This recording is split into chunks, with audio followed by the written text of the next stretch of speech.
बिस्मिल्लाहिर्रहमानिर्रहीम। आप देख रहे हैं प्रोग्राम गहरी नजर। मैं हूं आपका मेजबान अनीब जहीर। मेरे साथ मौजूद हैं सज्जाद मीर साहब। आज हम बात करेंगे नए आने वाले chief justice of Pakistan justice Yahya Afridi के बारे में, जो कल सुप्रीम कोर्ट ऑफ पाकिस्तान के चीफ जस्टिस के तौर पर हल्फ उठा लेंगे।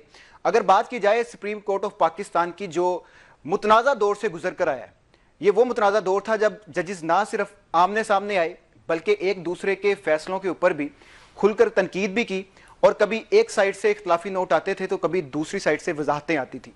और अगर बात की जाए काजी फाइज ईसा के बारे में, तो जहां हुकूमत उनके दौर को सुनहरी हरूफ में लिखना चाहती है, वहीं जो अपोजिशन है वो कहती है कि जो जस्टिस काजी फाइज ईसा का दौर था वो बदतरीन दौर था। अब जब इस हालात में याह्या अफरीदी बतौर चीफ जस्टिस ऑफ पाकिस्तान का हल्फ उठाएंगे तो उनको किन चैलेंजेस का सामना करना पड़ेगा और उनके सामने क्या क्या रुकावटें होंगी, क्या बड़े फैसले हैं और क्या वो अपने आप को गैर मुतनाज़ा चीफ जस्टिस के तौर पर बना पाएंगे, इस पर बात करेंगे मीर साहब से। उससे पहले आपको कुछ शॉर्ट सुनवाते हैं आपको मीर साहब एहसन इकबाल, राना सुनाल और बिलावल का, कि वो क्या बात कर रहे हैं नई अपॉइंटमेंट के बारे में, और इस सारा सुनते हैं, उसके बाद फिर मैं आपसे बात करता हूँ। जी मीर साहब, मौलाना फजल रहमान का भी बयान सामने आता है। वो भी ये कहते नजर आते हैं कि मुझे यही कहा गया था कि मंसूर अली शाह चीफ जस्टिस बनेंगे। बिलावल ने भी यही कहा कि मुझे नहीं पता था कि मंसूर अली शाह चीफ जस्टिस नहीं बनेंगे, और राना सुनाल्ला ने भी ये कह दिया कि पीटीआई की वजह से वो नहीं बने। तो क्या आप क्या समझते हैं, क्या वाकई ही पीटीआई की वजह से ही मंसूर अली शाह चीफ जस्टिस नहीं बन सके या कोई और मुहरकात थे? नहीं, वो कुछ अपनी ही वजह से नहीं बन सके। अपनी वजह से नहीं बन सके। उन्होंने जो लेटर लिखा है अब, उसमें साफ कहा है कि काजी फाइज ईसा के दौर को बहुत उन्होंने मतून किया है। ठीक है। खत उन्होंने इससे पहले भी 2 खत लिखे और ये कहा कि हुकूमत ने जो पास किया है ऑर्डर नहीं बल्कि ऑर्डिनेंस, वो क्या कहते हैं, सदर ने जो प्रैक्टिस एंड प्रोसीजर बिल की बात कर रहे हैं, वो जब तक उसकी करेक्शन नहीं की जाती मैं उसमें बेंच पे नहीं बैठूंगा। आप कौन होते हैं भाई? कहाँ आसमान से उतरी वो जज है? और ये फैसला आपने घर बैठ के नहीं करना होता। अगर अदालतें फैसला करती भी हैं तो बेंच में बैठ के करती हैं। आप बेंच के बगैर बैठे अपनी राय देते हैं, ये मिसकंडक्ट है। सही है। यानी मैं उनका बहुत कायल था।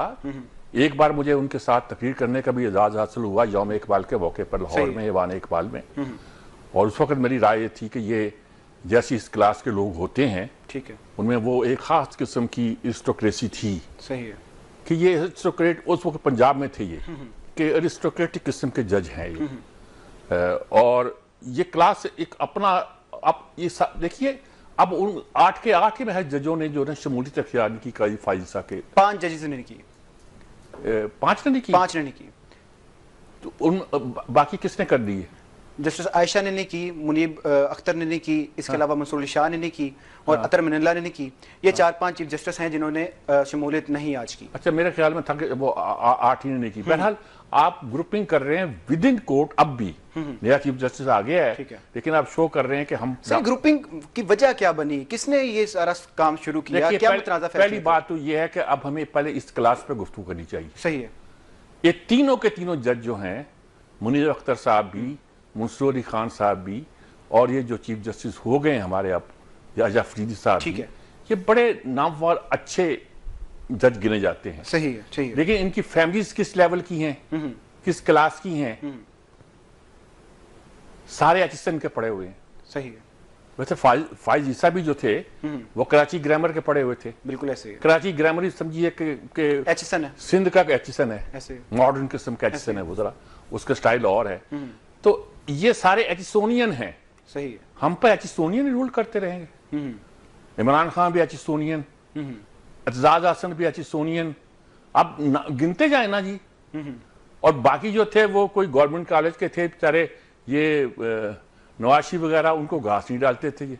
अच्छा। एक जमाने में तो रावियन जो थे गवर्नमेंट कॉलेज के थे, उनकी ब्यूरोक्रेसी पे इतना कंट्रोल था कि वो दूसरे को घास नहीं डालते थे। सही है। अब सियासत में एचिसोनियन का इतना जोर आ गया है कि वो किसी और को घास नहीं डालते थे। सही है। अब अदलिया में मैं आज पढ़ के, अच्छा फिर ये बाहर से पढ़ के भी आ जाते हैं। भाई इनकी फैमिली बैकग्राउंड ऐसी होती है, तो फिर ये एचएसएन में पढ़ते हैं, और उनका तजिया करना चाहिए। ठीक है। ये कैसे किन किन चैम्बर से आए हैं मैं उस पर बात नहीं करना चाहता। सही है। यानी कि ये ऐसी अकड़ फू अदलिया में कभी नहीं थी। सही है। जैसी अब पैदा हुई है। ठीक है। हालात से पैदा हुई है। अच्छा, वो कहते हैं कि इन्होंने सुप्रीम कोर्ट के अहकामात को नाफज करने के लिए टकरा जाते पार्लियामेंट के साथ, जिस तरह उमर अताब बंदयाल टकरा गए थे और जो फैसला आता था उस पर इम्प्लीमेंटेशन रोक देते थे। सही है। कहते फैसला आने से पहले कहते थे इसको पास नहीं करो। ठीक है। यानी कि जमहूरियत का सत्यानाश कर दिया था आपने ना। सही है। इंसाफ का सत्यानाश कर दिया था। सही है। आप ये मशवरा देते हैं कि ये किया जाता। तो जब आपका ये मजाज हो तो आपके ख्याल में आपको कौन चीफ जस्टिस बनाएगा? सिर्फ यही आपको कौन छुरी हाथ में पकड़ाएगा कि लो हमें मारो? सही है। कुछ छुरी लेके आ रहा तो जाहिर है कि आप अपनी ढाल से हिफाजत तो करोगे ही। अगर ये मशहूर कर दिया गया हो कि ये आएंगे और नया ऑडिट भी खोलेंगे और हुकूमत की एहतसी भी कर देंगे। सही है।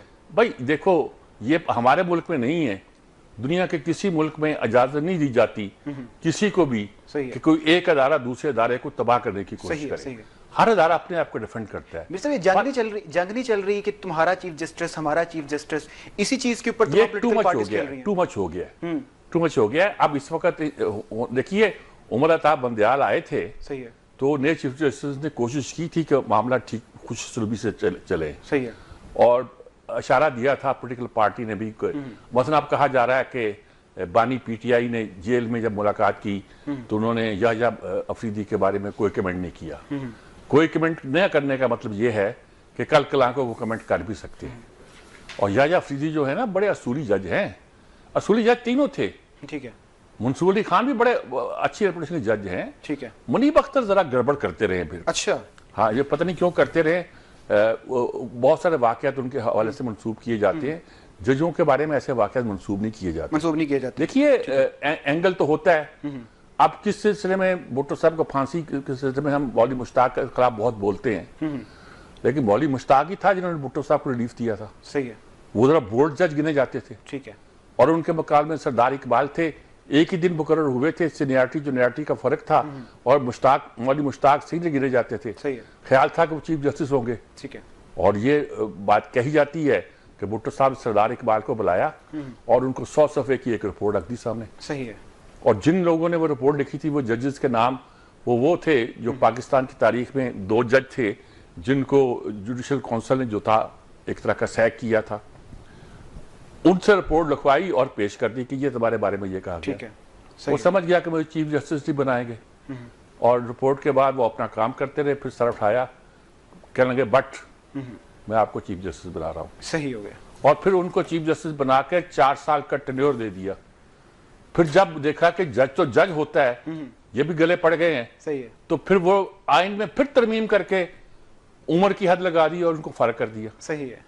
ये तमाशे होते रहे हमारे यहाँ, आगे भी होते रहेंगे। नहीं, आगे तरमीम की बात जब तक कि हम अपने निजाम को दुरुस्त नहीं करेंगे। निजाम सिर्फ पार्लियामेंट का नहीं, निजाम सिर्फ अदलिया का नहीं, निजाम सिर्फ एस्टेब्लिशमेंट का नहीं। आप जिसको चाहे गाली निकाल दे। सही है। सिर्फ एस्टेब्लिशमेंट के सिवा। ठीक है। ISI को आप कुछ नहीं कहेंगे, फौज को कुछ नहीं कहेंगे, आर्मी चीफ को कुछ नहीं कहेंगे। हर सियासतदान को आप रगड़ा देंगे और आप अदालतों को भी रगड़ा देते हैं। सही है। ये कोई खुशी की बात थोड़ी है कि जजेस के बारे में आप ऐसे कमेंट दे रहे हैं कि जो नहीं देने चाहिए। सही। सत्य। अच्छा, इसमें हिस्सा है अदलिया का अपना। ठीक है। कि वो एस्टेब्लिशमेंट के साथ मिलकर पाकिस्तान की जमहूरी हैत क़ज़ाइया को तबाह करती रही है। सही है। जस्टिस मनीर से लेकर आज तक। ठीक है। मुझे जस्टिस इरशाद याद आते तो हंसी आ जाती कभी कभी कि ऐसे लोग भी हमारे जज रहे हैं। यानी मैंने मौलवी मुश्ताक के बारे में तो कहा कि वो उनकी रेपुटेशन अच्छी थी। ठीक है। रेपुटेशन तो जो चीफ उस वक्त चीफ सुप्रीम कोर्ट में थे हमारे चीफ जस्टिस नवार, उनकी बहुत अच्छी थी। नसीम शाह की बहुत अच्छी थी। ठीक है। इनकी बहुत अच्छी थी। सही है। और ये जो जिन्होंने भुट्टो के हक में फैसला दिए थे जस्टिस हलीम, उनकी खराब नहीं थी, लेकिन वो बड़े मरंजा बनंज शरीफ से जज गिने जाते थे। सही है। सही है। स्टैंड लेने वाले जज नहीं गिने जाते थे। ये इसके बावजूद भी जो कुछ भी हुआ हमारे यहाँ, कभी इसको कहा गया पंजाब और सिंध का मसला बना दिया गया। अब फिर कोशिश की जा रही है बनाने की। सही। तीनों पंजाब से गए हैं, एक्शन पड़े हुए हैं। उधर इस्माइल खान पैदा हुए हैं, जो अब जज हैं वहां के। ठीक है। वहां यहीं से पड़े हुए हैं। ठीक है। यहीं से पढ़े यहीं से हुए हैं, GCU से। और कल को जब गालियां पड़ेंगी पंजाब को पड़ेंगी, खैबर पख्तूनख्वा को नहीं पड़ेगी। सही है। अब देखिए, अब ये बातें हमें छोड़ देनी चाहिए। सही है। सही है। सही। हमें अंदाजा लगा लेना चाहिए कि पाकिस्तान अगर आगे चलना है, आगे बढ़ना है, तो इसके लिए लाजमी है कि हमें अपने तमाम अदारों को फिर अंदाज में आगे बढ़ाना चाहिए। ठीक है मीर साहब, इस्लामाबाद स्टूडियो से हमारे साथ माहिर कानून मौजूद हैं हाफिज एहसान खोखर साहब। हाफिज एहसान खोखर साहब, जी जी जी हाफिज एहसान खोखर साहब, क्या सूरत हाल है अदलिया की जी? नए चीफ जस्टिस आ गए हैं, आइन में तरमीम हो गई है, कुछ खत भी लिखे जा रहे हैं, कुछ ने शमूलियत अख्तियार की है काजी फायिज़ा की जो अलविदाई पार्टी थी, कुछ ने नहीं की है। ये क्या नक्शा नजर आता है आपको? देखिए मीर साहब, आज जो पाकिस्तान के 29वें चीफ जस्टिस जा रहे हैं और 30वें चीफ जस्टिस जो हैं वो कल अपने ओहदे कलफ उठाएंगे। और अगर आप देखें तो 15 जजेस जो थे वो आपके जो अल जिहाद ट्रस्ट का केस कहते हैं उससे पहले आए थे, और 15वां जज जो है वो आपका अब आ रहा है अल जिहाद ट्रस्ट के बाद जो है। जो पहले 15 लगे थे ना उस वक्त कॉन्स्टिट्यूशन के अंदर सीनियोरिटी का प्रिंसिपल था, ना कोई जुडिशियल कमीशन ऑफ पाकिस्तान का प्रिंसिपल था, और जो ओरिजिनल कॉन्स्टिट्यूशन था जिस तरह इंडियन कॉन्स्टिट्यूशन है कि उनके जजेस भी सुप्रीम कोर्ट के उनका प्रेसिडेंट लगाता है और उसकी जो अकाउंटेबिलिटी है उनकी पार्लियामेंट करती है। तो ना इससे इंडिपेंडेंस ऑफ जुडिशरी इफेक्ट होती है, ना सेपरेशन ऑफ पावर का कॉन्सेप्ट है, ना ट्राइकोटमी ऑफ पावर है। अल जिहाद ट्रस्ट के अंदर पाकिस्तान की सुप्रीम कोर्ट को चूंकि आर्टिकल 184(3) के अंदर जाने का शौक पैदा हुआ तो उसके अंदर आहिस्ता आहिस्ता जुरिस्डिक्शन को एक्सीड किया गया, और वो पिक्यूलियर सर्कमस्टांसिस थे कि जब उस वक्त मोहतरमा बेनजीर भुट्टो साहिबा की गवर्नमेंट थी, उसके अंदर पाकिस्तान की सुप्रीम कोर्ट ने एक फैसला दिया, और वो फैसला दिया उन्होंने कि जी पाकिस्तान का जो चीफ जस्टिस है वो सबसे सीनियर मोस्ट होना चाहिए। हालांकि कॉन्स्टिट्यूशन के अंदर उस वक्त भी सिर्फ ये था कि आपका जो एक्टिंग चीफ जस्टिस होगा वो सीनियर मोस्ट होगा। अब उसके बाद आप देखें कि जितने भी जजेस लगे, उसके बाद जब 2010 की अमेंडमेंट्स आई तो एक बैलेंस करने की कोशिश की गई, जिसको पाकिस्तान की पार्लियामेंट की अमेंडमेंट को सुप्रीम कोर्ट ने जो है वो नहीं माना और 19वीं तरमीम आई।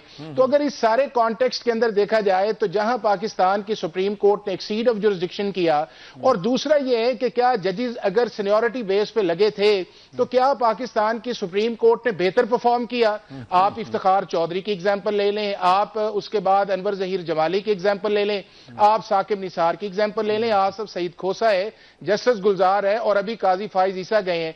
तो अगर सीनियोरिटी की प्रिंसिपल ने परफॉर्म नहीं किया और एक कलेक्टिव चीज की तरफ चली गई है, पार्लियामेंट की तरफ गई है, जिससे पार्लियामेंट की जाने के बाद अब क्रिटिसिज्म कम होगी, या जो पाकिस्तान की सुप्रीम कोर्ट के अंदर जजेस नहीं अपॉइंट किए जा रहे थे बल्कि चीफ जस्टिस अपॉइंट किए जा रहे थे कि जी अगर मुनीब साहब पहले आएंगे तो वो फलां जगह चीफ जस्टिस होंगे, अगर उसके बाद जस्टिस आयशा आएंगी तो फलां वक्त होगा, और अगर या अफरीदी साहब आएंगे तो फलां वक्त होगा, और अगर शायद वहीद साहब को लाएंगे तो फलां वक्त होगा। तो मेरा ख्याल है कि इस माइंड सेट ने भी पाकिस्तान के अंदर जो थी वो आपकी पॉलिटिकल कन्फ्रंटेशन के अंदर उन चीजों को एक्सेल किया कि जिससे पाकिस्तान की सुप्रीम कोर्ट जो है वो कंट्रोवर्शियल के अंदर होती गई और अपनी एक्सीड ऑफ जुरिस्डिक्शन के अंदर गई, इन पॉलिटिकल पार्टीज के अपने डिफरेंसेस की वजह से, या एस्टैब्लिशमेंट की अलाइनमेंट जो थी कभी एक के साथ थी कभी दूसरी के साथ थी, और उसके अंदर जुडिशरी ने अपना रोल जो है वो अंडर द कॉन्स्टिट्यूशन प्ले नहीं किया। चाहे यूसुफ रजा गिलानी को निकालना हो, चाहे मियां नवाज शरीफ को निकालना उसके अंदर, चाहे आर्टिकल 62(1)(f) की डेफिनेशन करना हो, चाहे आर्टिकल 63(a) की डेफिनेशन करनी हो, तो ये सारी चीजें ऐसी हैं कि जिससे मेरा ख्याल ये है कि ये सारी पॉलिटिकल पार्टीज एग्री थी। अब इन अमेंडमेंट्स पे अगर उसके अंदर आए तो मीर साहब बड़ी वाज़ेह बात ये है कि जो ये अमेंडमेंट्स आई हैं उसके अंदर बुनियादी बात कॉन्स्टिट्यूशनल कोर्ट थी, और कॉन्स्टिट्यूशनल कोर्ट से मौलाना साहब भी पीछे हटे, पीपल्स पार्टी भी हटी, पीएमएलएन भी हटी, और उनके अलाइड पार्टीज आए। तो उसके बाद जितनी भी अमेंडमेंट्स आई हैं जिसके अंदर आपके सामने चीफ जस्टिस की अपॉइंटमेंट है, या आपका जुडिशियल कमीशन है, या आपका उसके बाद जो है एसजेसी की कॉम्पोजिशन है, इसके अंदर पीटीआई की सारी कॉन्फ्रेंस शामिल है। अगर लास्ट प्रेस कॉन्फ्रेंस देखें, अगर इन्हें किसी एक चीज पे भी इशू होता तो ये कभी भी मौलाना साहब को गो हेड न देते, कहे जी हम नहीं मानते, और ये मौलाना के घर न जाते, और मौलाना की प्रेस कॉन्फ्रेंस के बाद मौलाना जो है वो नेशनल असेंबली के अंदर आए।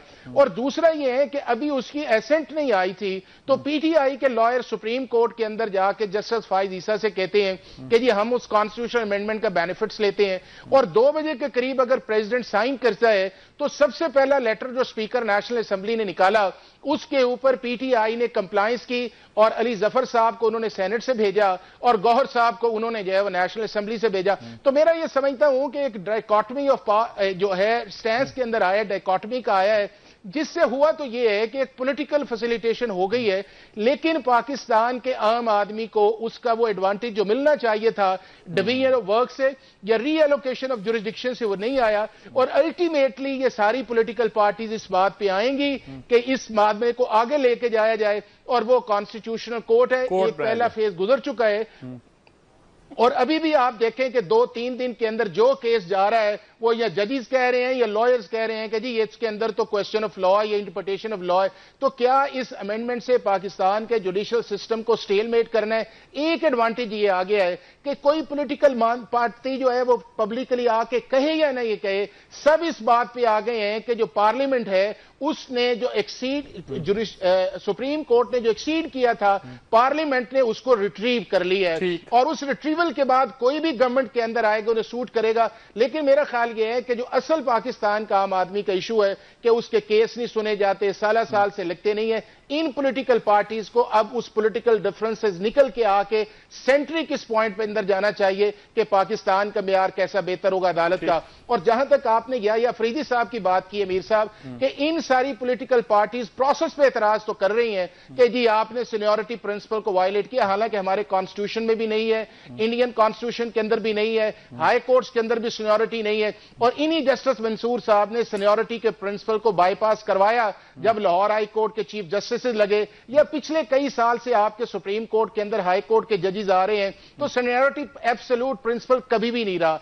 और अब भी आप देखें कि किसी एक शख्स ने यह नहीं कहा कि जो पार्लियामेंट ने जिस शख्स को पाकिस्तान का चीफ जस्टिस चुना है, जस्टिस या अफरीदी, वो एक कॉन्ट्रोवर्शियल आदमी है। सबने कहा है कि नॉन कॉन्ट्रोवर्शियल आदमी है, अंडर द कॉन्स्टिट्यूशन चलने वाला है, उसका कोई फेवरेटिज्म नहीं है, किसी पॉलिटिकल और कॉन्स्टिट्यूशनल कॉन्ट्रोवर्सी का हिस्सा नहीं रहा, किसी ऑब्जर्वेशन के अंदर उसका अंदाजा नहीं होता को कैसा जज है। तो मेरा यह ख्याल यह है कि पॉलिटिकल ऑप्टिक्स अपनी जगह, लेकिन अगर एक अपॉइंटमेंट आई है, अच्छी अपॉइंटमेंट है, उसको क्रिटिसाइज ना करें, उसको आगे जाने दें, और बाकी काम यह करें कि पाकिस्तान की जुडिशरी को किस तरह बेहतर किया जा सकता है। बहुत शुक्रिया आपका जी हाफिज एहसान कोकर साहब, बहुत शुक्रिया। मेरे साथ बड़ी वजाहत के साथ उन्होंने सारी बातें कर दी। मेरा ख्याल हम ब्रेक लेते हैं, ब्रेक के बाद दोबारा वापस आते हैं और फिर बुशरा बीबी की रिहाई के हवाले से मैं आपसे बात करूंगा कि जो चीजें हैं वो किस तरफ जा रही हैं पाकिस्तान तहरीक इंसाफ के लिए।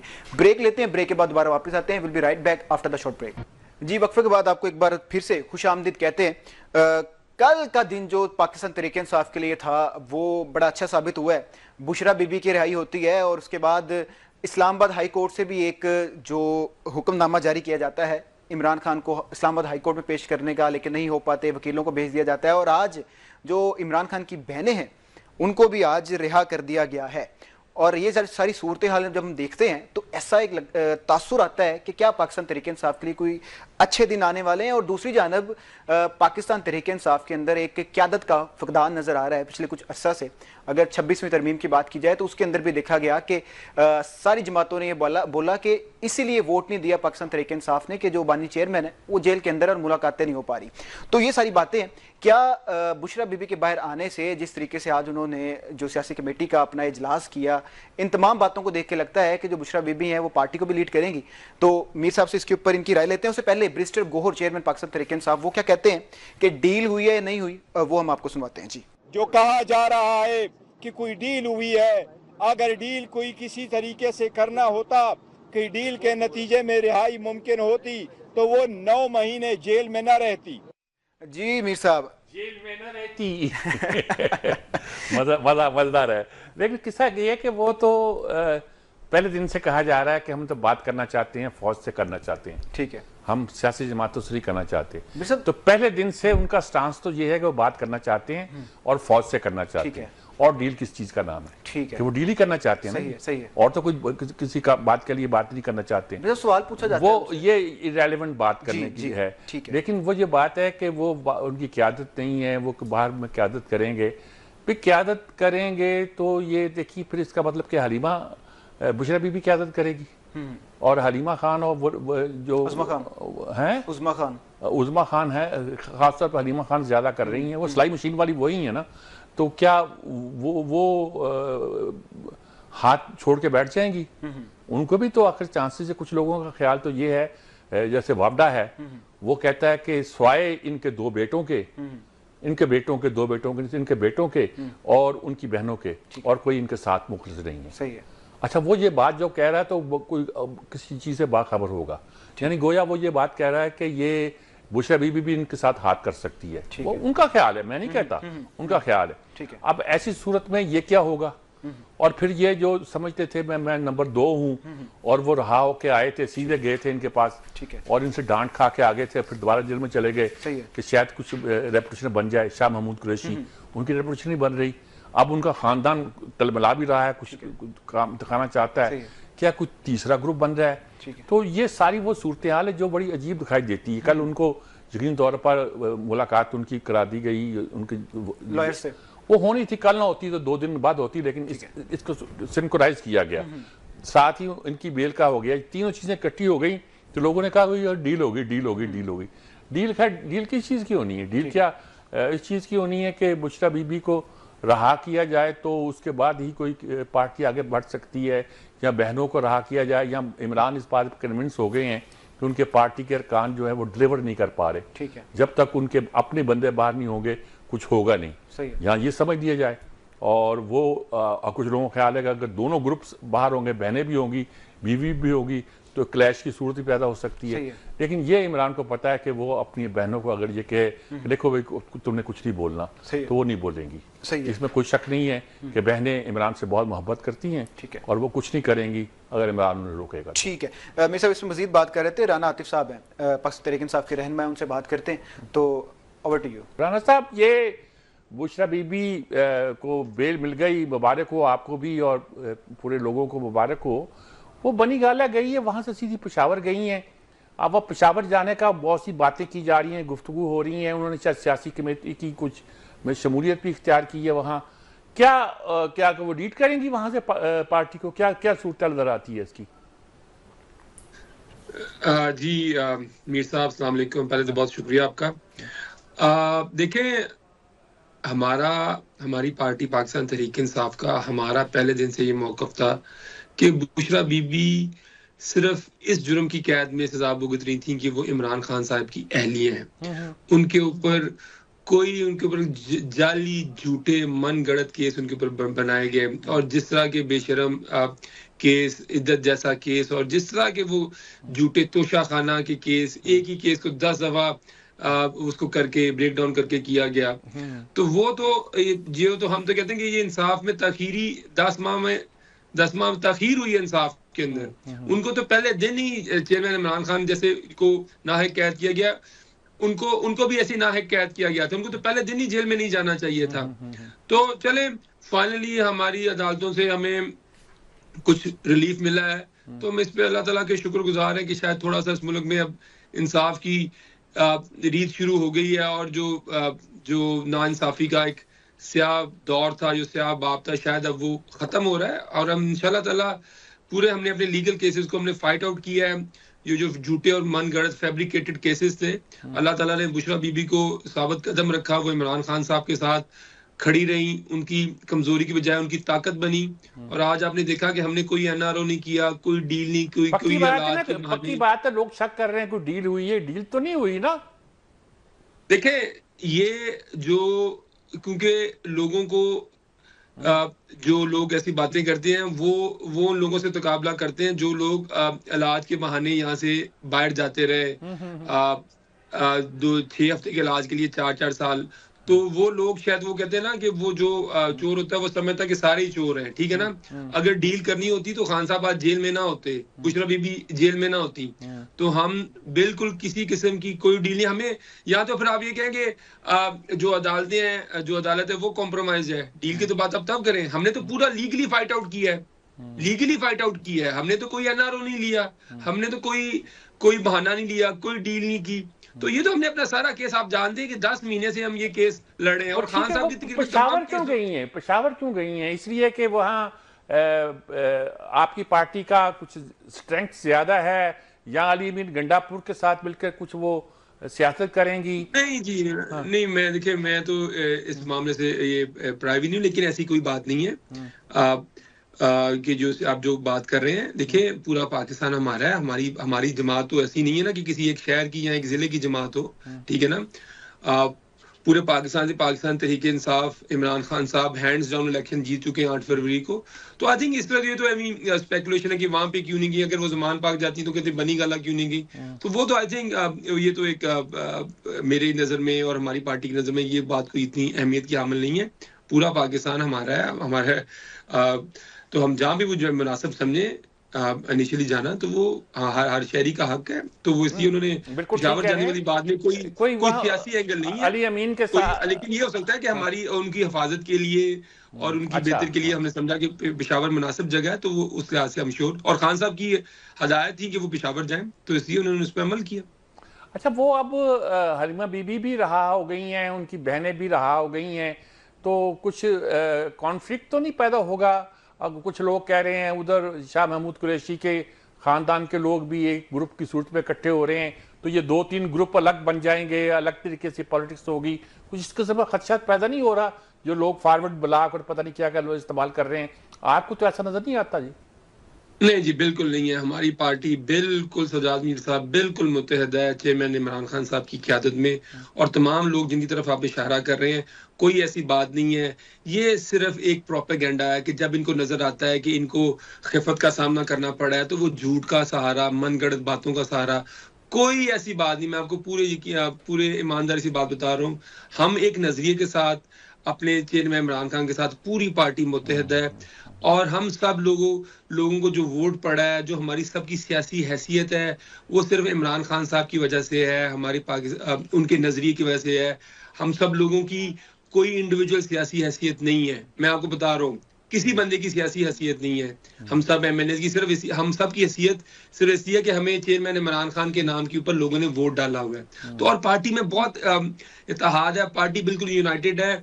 ये तो ख्वाहिशात तो बड़ी हो सकती हैं, लेकिन ये जमात एक नजरिए के ऊपर जमात बनी हुई है। ये वो नहीं है कि नूनी के अंदर से काफ लीग निकल है, ये वो जमात नहीं है। इंशाल्लाह कल आप देखेंगे, हमने जितना मुश्किल वक्त देखा है, पार्टी मुत्तहद रही है और इंशाल्लाह मुत्तहद रहेगी चेयरमैन इमरान खान की क़यादत में। बहुत शुक्रिया आपका राना आतिफ साहब, बहुत आपने मुख्तलिफ लफ्जों में सारी गुफ्तगू की, बहुत शुक्रिया आपका। एक ब्रेक लेते हैं, ब्रेक के बाद दोबारा आते हैं और दोबारा आकर जो गुफ्तगू का आगाज है वो करते हैं। Will be right back after the short break के बाद आपको एक बार दोबारा खुशामदीद कहते हैं। बात करेंगे नवाज शरीफ की।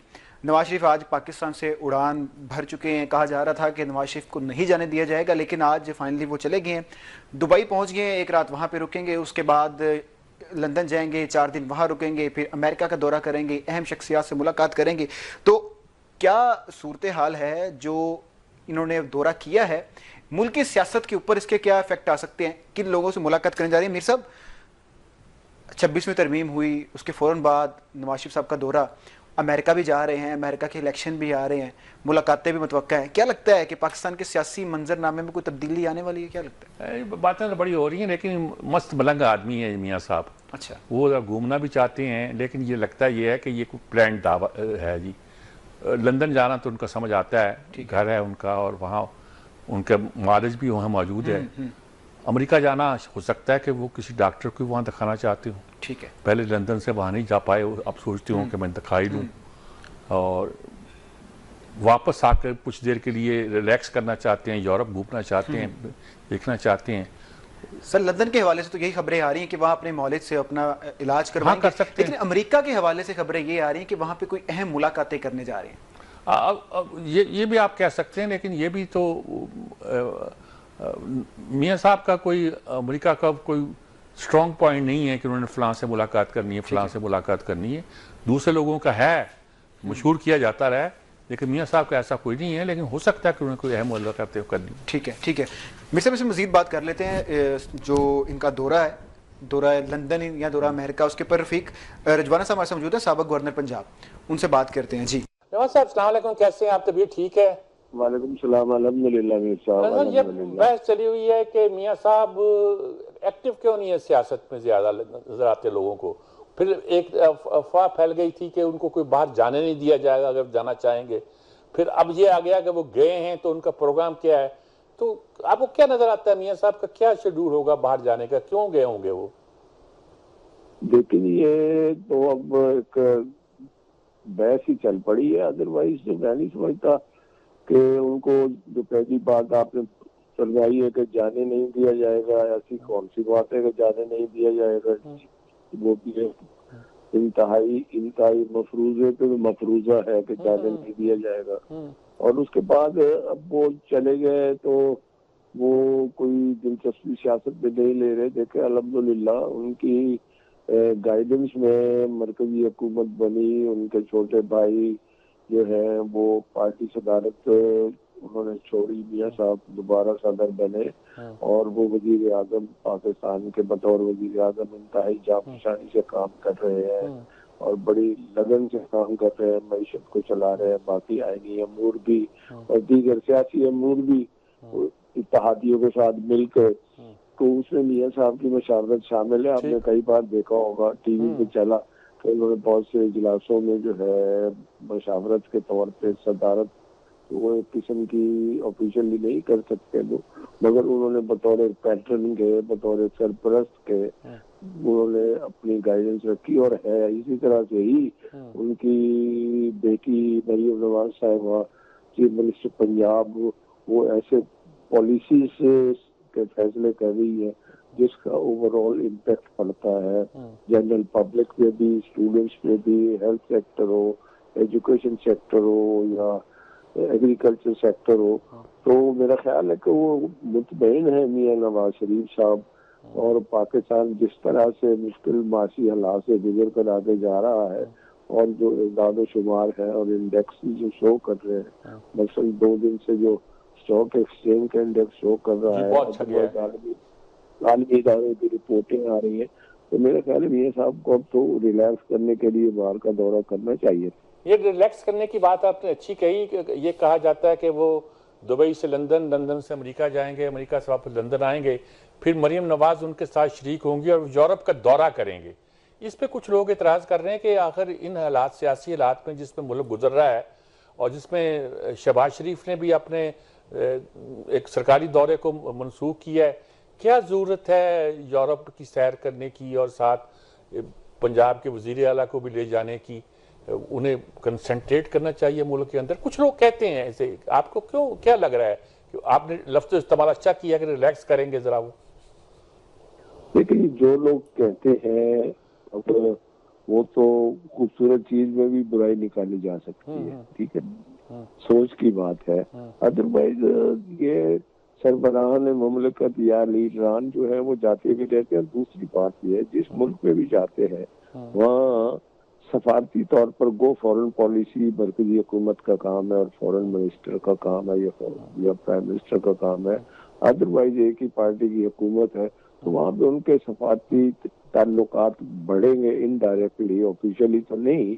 और वरना हमने तो यही सुना कि अमेरिका में उनके कोई दोस्त मियां साहब के बीमार है, उनके जो है ना तीमारदारी करेंगे। आई एम नॉट श्योर ये, क्योंकि उनके ऐसे पर्सनल चीजें हैं जिस पर कोई बंदा तस्दीक की मोर सवत नहीं कर सकता, ठीक है जी। तो उनके अपने ये जाती दौरे हैं और उनकी बेटी है माशाल्लाह बाप के साथ अगर कंपनी करती है तो कोई बात नहीं है, 5-10 दिन के लिए आना जाना ऐसी बात नहीं है। और आजकल इलेक्ट्रॉनिक का दौर है, मीडिया का, इसका दौर है, वीडियो लिंक का दौर है, वो तो जहाँ भी बैठे आप हुकूमत मुल्क भी चला सकते हैं। और खुदा न खास्ता उनका जाना वो जाना नहीं है जो पहले भेजे गए थे या फिर बाद में आए तो जितनी सहूलतें बर्दाश्त की बेटी ने और बाप ने, उस जाने में, उस आने में, इस जाने में और इसके वापस आने में जमीन आसमान का फर्क। बिल्कुल ठीक है जी, बहुत शुक्रिया आपका रफीक रिजवाना साहब, बहुत आपने तफसील के साथ और आसानी के साथ इस मुश्किल सवाल का जवाब दे दिया, बहुत आपकी शुक्रिया जी। अच्छा मीर साहब, ये खबरें आती थी कि अगर तो काजी साहब को एक्सटेंशन मिल जाती है या वो आईनी अदालत के जज लग सकते हैं, जो आईनी अदालत नहीं बनी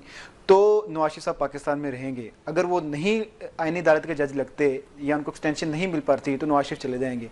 तो आज काजी साहब का आखिरी दिन था और नवाज शरीफ साहब भी मुल्क से चले गए हैं, तो इनका क्या कनेक्शन है दोनों चीज़ों का? नहीं देखें, वो तो मैं भी उसकी तरदीद करता हूँ कि ये तो कोई काजी साहब को लगाना ना लगाना तो नहीं मसला था। वो तो ये भी नहीं चाहते थे, काजी साहब भी नहीं चाहते कि कोई एक्सटेंशन मिले उनको। अच्छा, इज्जत व आबरू से वो रुखसत होना चाहते थे और वो बहुत तरीके के साथ रुखसत हो गए हैं। सही है। अगरचे बहुत से जजों ने एतराज़ भी किए, शिकायत भी की है, वो शामिल नहीं हुए रेफरेंस में और अच्छा नहीं किया।